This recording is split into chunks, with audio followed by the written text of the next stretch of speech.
Hello students, कैसे हो सब? कैसा चल रहा है वैकेशन?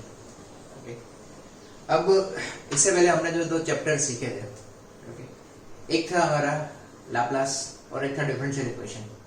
अच्छा, हमारा जो लाप्लास चैप्टर था, लाप्लास चैप्टर में हम क्या करते थे? लाप्लास ट्रांसफॉर्म फाइंड करते थे, इनवर्स लाप्लास फाइंड करते थे, और दोनों का यूज करके हम क्या करते थे कि डिफरेंशियल इक्वेशन सॉल्व करते थे। उसके बाद हमने सीखा फर्स्ट ऑर्डर, फर्स्ट ऑर्डर में भी डिफरेंशियल इक्वेशन सॉल्व करते थे। उसके बाद हमने सीखा हायर ऑर्डर, हायर ऑर्डर में भी डिफरेंशियल इक्वेशन सॉल्व करते थे। यानी लाप्लास, फर्स्ट ऑर्डर और हायर ऑर्डर, इन सब में हम करते क्या थे? तो डिफरेंशियल इक्वेशन सॉल्व करते थे। अच्छा, हमारा जो फर्स्ट ऑर्डर चैप्टर था उसमें ऐसा फिक्स है कि हमारा ऑर्डर कितना होना चाहिए? 1। ओके, हायर ऑर्डर चैप्टर में क्या था कि हायर ऑर्डर चैप्टर में ऑर्डर एक से ज्यादा हो, यानी 2, 3, 4, 1000 कुछ भी हो, एक से ज्यादा ऑर्डर यानी क्या होता था? Higher order chapter. ओके, तो लाप्लास पढ़ा, फर्स्ट ऑर्डर पढ़ा, हायर ऑर्डर पढ़ा। ओके, सब में हमने क्या किया? डिफरेंशियल इक्वेशन सॉल्व किया। अब हमारा जो ये नेक्स्ट चैप्टर है power series, it is also differential equation, पर ये एक फिक्स है, ये फिक्स टाइप का डिफरेंशियल इक्वेशन है कि पावर सीरीज जो है वो सेकंड ऑर्डर होमोजेनियस इक्वेशन है।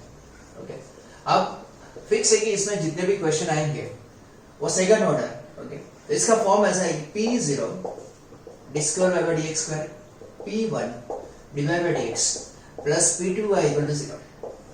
ये हमारा इसका फॉर्म है पावर सीरीज का। तो मैंने क्या बोला कि सेकंड ऑर्डर, यानी इसमें जो ऑर्डर होगा वो क्या होगा? सेकंड ऑर्डर होगा। और होमोजेनियस, होमोजेनियस यानी क्या होता है? आपकी राइट साइड 0 होती है, यानी इसके जितने भी क्वेश्चन आएंगे उसमें ऑर्डर या तो 2 होगा या तो 1 भी हो सकता है, पर होमोजेनियस यानी आपकी राइट साइड हर बार क्या होगी? 0 होगी। ओके, यानी इसके क्वेश्चन जो है वो फिक्स है कि फर्स्ट ऑर्डर हो सकते हैं या तो सेकंड ऑर्डर हो सकते हैं, पर राइट साइड हर बार क्या होगी? 0 होगी। अब इसका जो सॉल्यूशन है, मैं इसके सॉल्यूशन की बात करता हूं, तो solution of this equation, solution of this equation at point x0 equal to 0, तो इसका सॉल्यूशन ऐसा है कि k is from 0 to infinite a of k x raise to k, यानी ये जो इक्वेशन है ये उसका सॉल्यूशन है। अब चैप्टर का नाम क्या है? Power series. सीरीज यानी क्या आता है? सिग्मा आता है।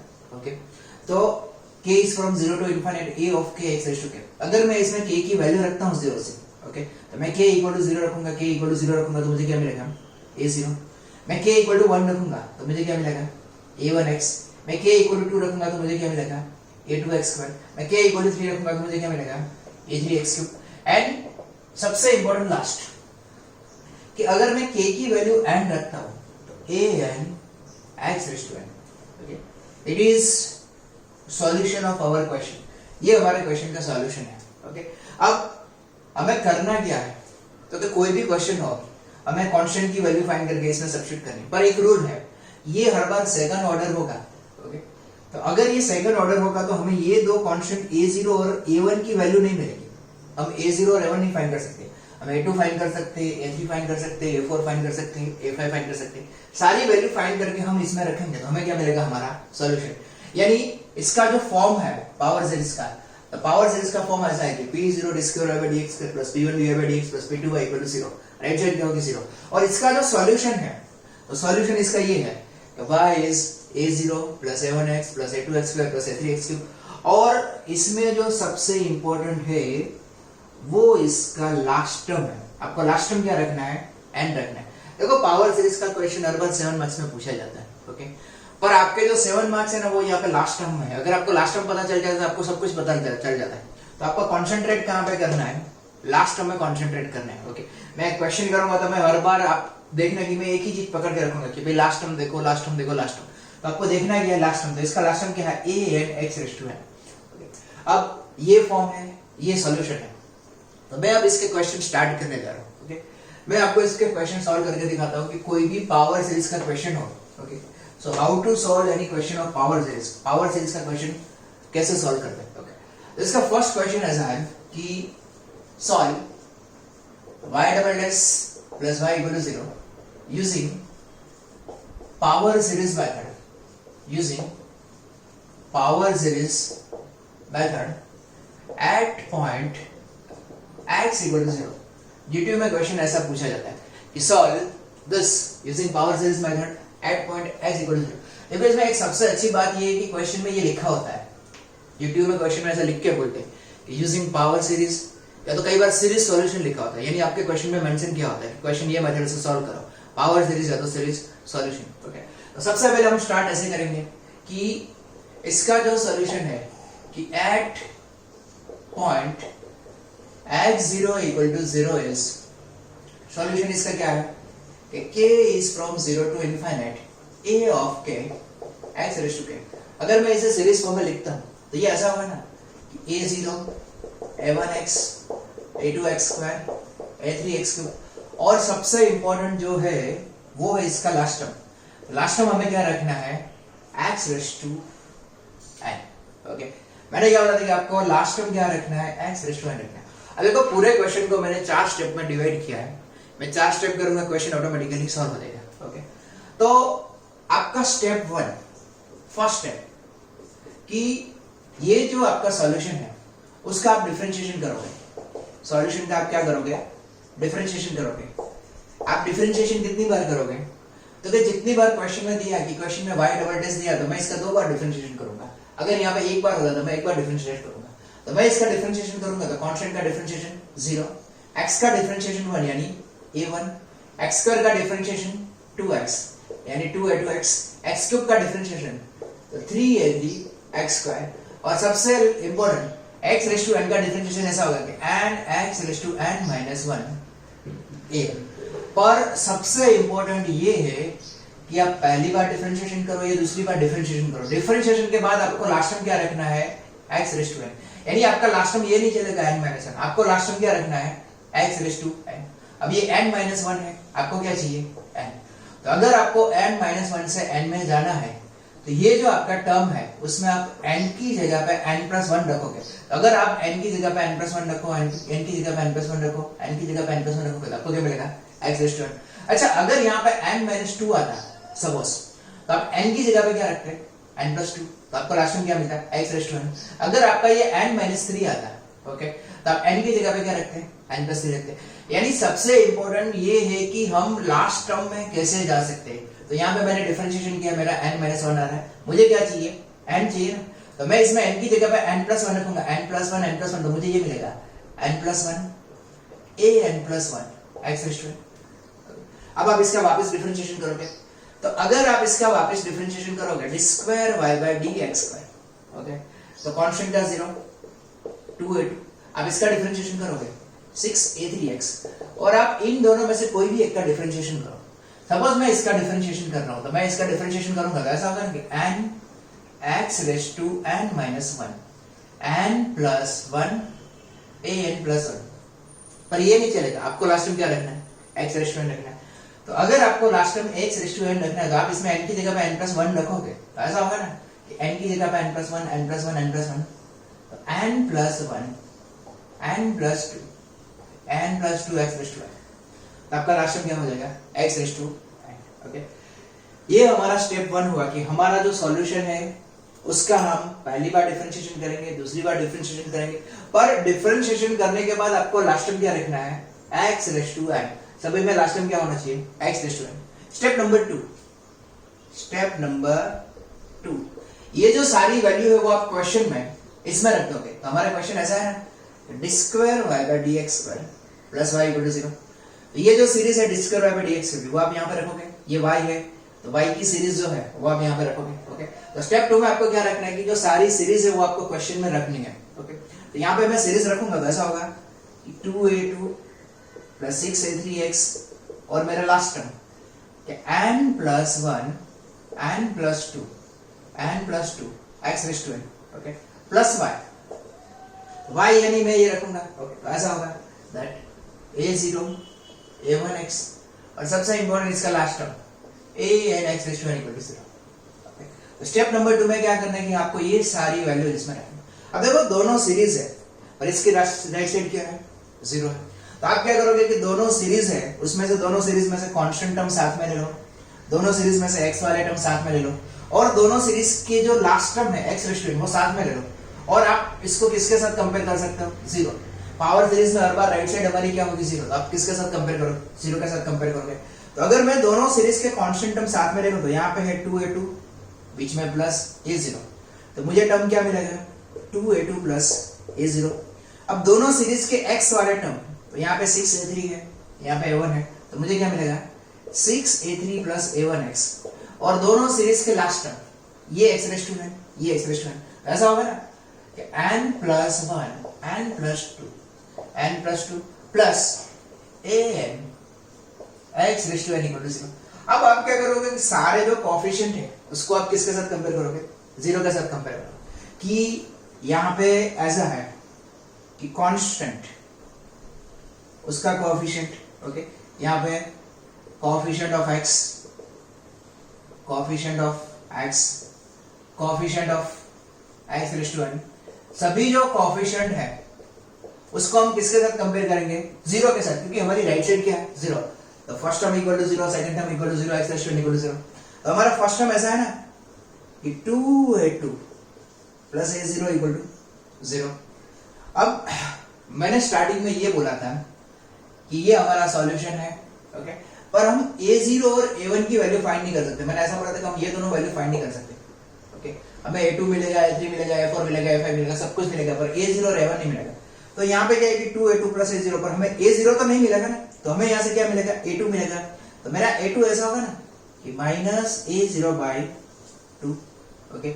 Similarly coefficient of x, 6a3 plus a1 0 के साथ कंपेयर करोगे तो 6a3 plus a1 equal to 0। तो यहाँ से आपको a3 मिलेगा नहीं क्योंकि a1 तो मिलेगा नहीं, तो a3 आपको क्या मिलेगा माइनस a1 बाई 6। और सबसे इंपॉर्टेंट ये हमारा x रेज़ टू n वाला है, ऐसा है ना n plus 1 n plus 2 n plus 2 n equal to 0, 0 के साथ कंपेयर करो। अब देखो हमें करना क्या है कि हमें a2 फाइंड करना है, a3 फाइंड करना है, a4 फाइंड करना है, सारी वैल्यू फाइंड करके हमें इसमें रखनी है। मुझे a2 मिल गया, a3 मिल गया, अभी मुझे बाकी वैल्यू फाइंड करनी है, मुझे a4 फाइंड करना है, a5 फाइंड करना है, a6 फाइंड करना है। तो वो सारी वैल्यू मुझे कहां से मिलेगी, यहां से। तो मुझे यहां से इक्वेशन बनाना है, यहां से मुझे क्या करना है इक्वेशन बनाना है, ओके। तो इक्वेशन आप कैसे बनाओगे, क्योंकि एक चीज फिक्स है कि अगर आपका क्वेश्चन y डबल डैश यानी अगर आपके क्वेश्चन में d square y by dx square है तो यहाँ पे ऑटोमेटिकली an प्लस 2 आएगा, फिक्स है कि n प्लस 2 ही आएगा। वापस रिपीट करता हूँ, अगर आपके क्वेश्चन में d square y by dx square तो यहाँ पे क्या आएगा n प्लस 2। तो आप इक्वेशन किसके इक्वल टू बनाओगे, तो कि आप equation n plus 2 equal to बनाओगे, सब्जेक्ट आप किसको बनाओगे n प्लस 2। बाई चांस कभी ऐसा हुआ कि अगर आपकी इक्वेशन फर्स्ट ऑर्डर है तो यहाँ पे ऑटोमेटिकली an प्लस 1 आएगा, वो आ ही जाएगा, हमें कुछ नहीं करना है। तो आप इक्वेशन किसके इक्वल टू बनाओगे n प्लस 1 इक्वल टू। तो यहां से मुझे इक्वेशन बनाना, तो ये सामने जाएगा तो मेरा minus n plus 1 n plus 2 तो मुझे जो इक्वेशन बनाना है, ओके, वो ऐसा होगा कि n plus 2 minus n plus 1 n plus 2 it is my equation. देखो आप ये वेरीफाई कर सकते हो कि ये सही बना है कि गलत है। कैसे, तो कि अगर आप इसमें n की वैल्यू 0 रखो, n की वैल्यू, ओके, n की वैल्यू 0 रखोगे तो क्या होगा a2, n की वैल्यू 0 रखोगे तो माइनस a0, n की वैल्यू 0 रखोगे तो 1 2, तो माइनस a0 बाई 2, तो हमारे पास है ना a2 माइनस a0 बाई 2। तो अगर आप n इक्वल टू 0 रखोगे तो आपको ये मिलना चाहिए, अगर आप n इक्वल टू 1 रखोगे तो आपको क्या मिलना चाहिए माइनस 7/6। यानी ये इक्वेशन हमारा सही है कि गलत हम वेरीफाई कर सकते हैं। तो हमें दो वैल्यू मिली, हमें इक्वेशन मिला, it is my second step, okay. Step 3 में आपको क्या करना है कि बाकी की वैल्यू फाइंड करनी है, ओके। मैं आगे जाने से पहले सबसे इंपॉर्टेंट ये दोनों स्टेप रिपीट करता हूं। मैंने आपको ऐसा समझाया कि ये हमारा सॉल्यूशन है, लास्ट में हमें क्या रखना है x रेज़ टू n। अब मैंने क्या किया, इसका 2 बार डिफरेंशिएशन किया। 2 बार क्यों किया, क्योंकि क्वेश्चन में 2 बार दिया तो मैंने 2 बार किया, और इसमें सेकंड ऑर्डर है तो 2 बार ही करना है, ओके।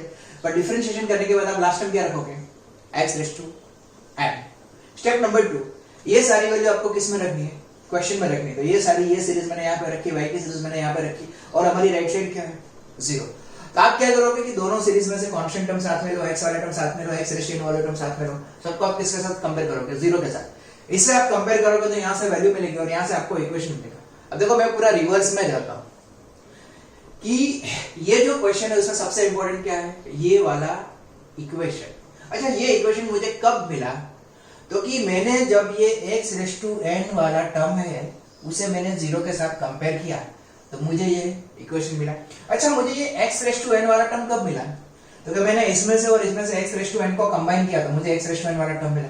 अच्छा, ये मुझे कब मिला कि अगर मैंने लास्ट में x रेस टू n रखा तो मुझे ये x रेस टू n वाला टर्म मिला ना। तो आपको पता चल गया कि मैं लास्ट में x रेस टू n क्यों रखता हूँ, क्योंकि तो ही मेरा ये इक्वेशन बनेगा, वरना मेरा इक्वेशन नहीं बनेगा। अच्छा, मेरे पास दो वैल्यू है, मैं बाकी की वैल्यू फाइंड करता हूँ। देखो मेरे पास a2 है, a3 है, अब मुझे a4 फाइंड करना है, a5 फाइंड करना है, a6 फाइंड करना है। तो मैं इसमें n इक्वल टू 2 रखता हूँ, n इक्वल टू 2, a4 तो n इक्वल टू 2 रखूंगा तो माइनस a2, ओके। मैं n इक्वल टू 2 रखूंगा तो 3 4 एंड लास्ट आप कोई भी वैल्यू फाइंड करो, a3 a4 a5 a6 कुछ भी फाइंड करो, पर यहाँ पे सामने जो आंसर है उसमें या तो यहाँ पे a0 होना चाहिए या तो a1, ये a2 नहीं चलेगा। आप कोई भी आंसर फाइंड करो तो आपका जो आंसर है वो या तो a0 के फॉर्म में होना चाहिए या तो a1 के फॉर्म में, ओके। तो आप क्या करोगे कि आपके पास ऑलरेडी a2 की तो वैल्यू है, ये रही, ओके। तो आप a2 की वैल्यू यहाँ पे सब्स्टिट्यूट करो, यानी आप करोगे क्या कि वैल्यू फाइंड करते जाओगे और a0 या तो a1 उसमें कन्वर्ट करते जाओगे। तो मेरे पास a2 की वैल्यू है तो a2 is minus a0 by 2, a0 by 24। Now मैं n इक्वल टू 3 रखता हूँ, a5 n इक्वल टू मैं 3 रखूंगा तो minus a3, n equal to 3 रखूंगा तो 4 5 माइनस 1 by 20 a3, ओके। तो ये a3 तो नहीं चलेगा ना, ओके। तो मेरे पास a3 की value, what is value of a3? Minus 7 by 6, तो मैं यहाँ पे क्या रखूंगा माइनस 7 by 6, तो a1 by 120, ओके। मैं n इक्वल टू 4 रखता हूँ तो मैं यहाँ पे n इक्वल टू यहाँ पे 4 रखूंगा तो मुझे क्या मिलेगा a6, n इक्वल टू 4 रखूंगा minus a4, n equal to 4 रखूंगा तो मुझे क्या मिलेगा 5 6, ओके। तो ये a4, okay. So what is value of a4? तो हमारे पास a4 की वैल्यू क्या है a0 by 24, तो माइनस 1 by 30 a0 by 24, यानी it is minus a0 by 720, okay. आपको 5 या 6 वैल्यू फाइंड करनी एंड लास्ट स्टेप, क्वेश्चन देखो खत्म होने को आया है, ओके। आपका लास्ट स्टेप, मैंने क्या बोला था कि ये मेरा सॉल्यूशन है, तो आपको सारी वैल्यू मिल गई ना, ये वैल्यू आप इसमें सब्स्टिट्यूट कर दो, दैट इज योर आंसर। वो आपका क्या होगा फाइनल आंसर होगा। तो सॉल्यूशन ऐसा है ना कि y is a0 a1x a2x square a3x cube a4x raise to 4 a5x raise to 5 a6x raise to 6, okay. अब मैंने बोला था कि ये वैल्यू तो मुझे मिलेगी नहीं a0 और a1, ओके।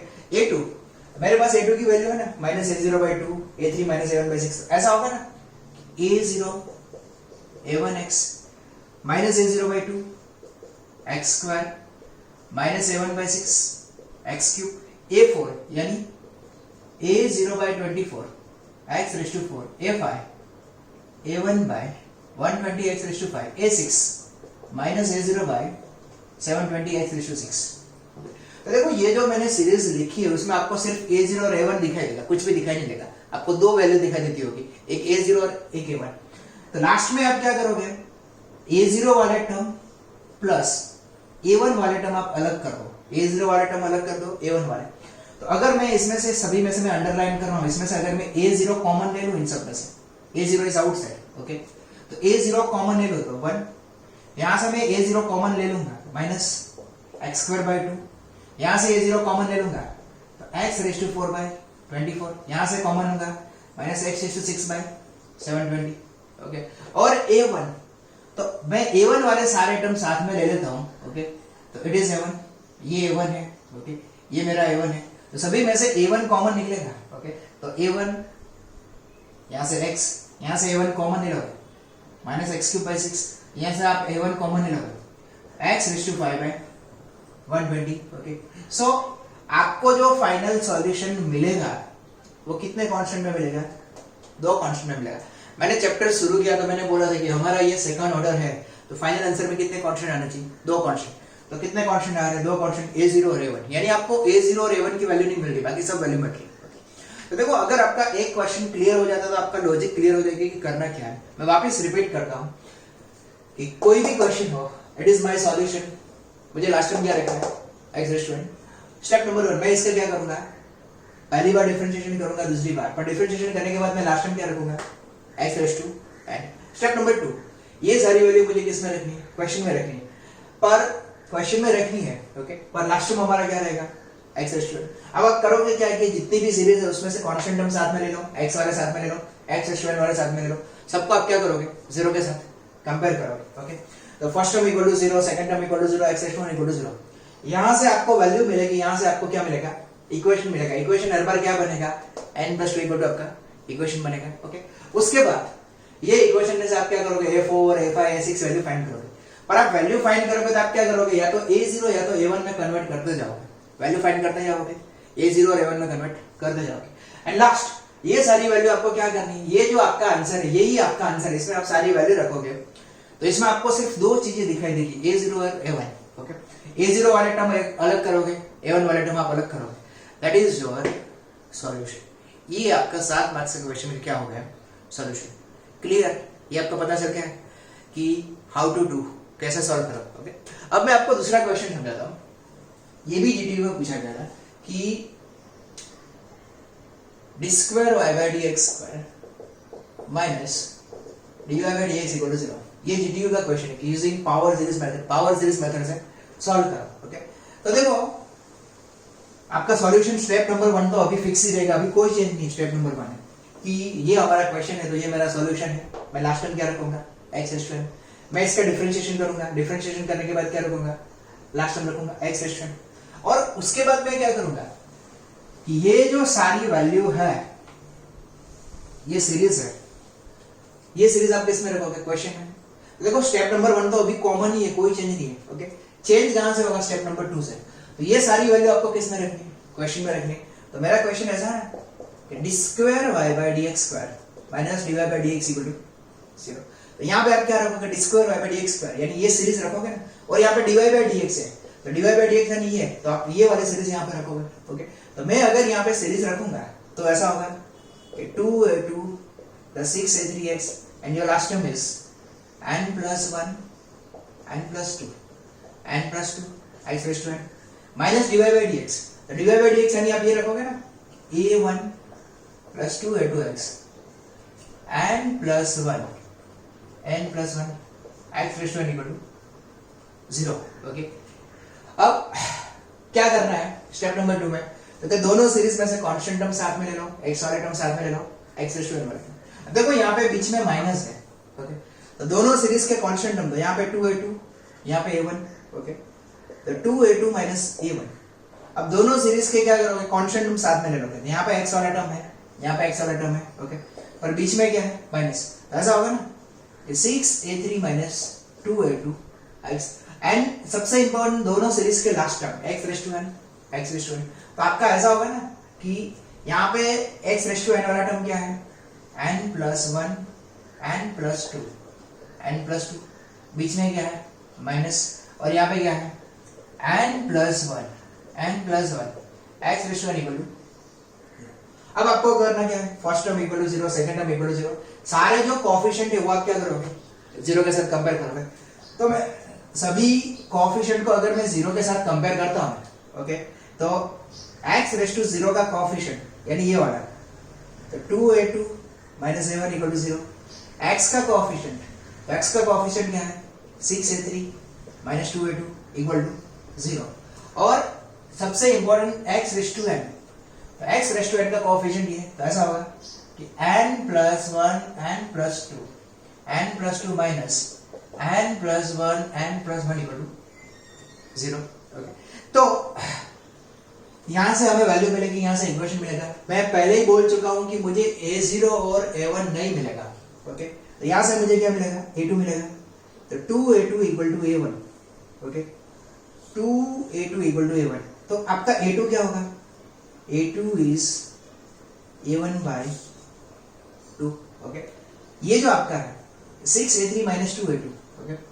तो यहां से अगर आप a3 को सब्जेक्ट बनाते हो तो 2 बाय 6a2, पर मैंने बोला है कि ये a2 नहीं चलेगा, सामने क्या होना चाहिए, या तो a0 होना चाहिए या तो a1। तो हमारे पास a2 की वैल्यू है ना, ओके।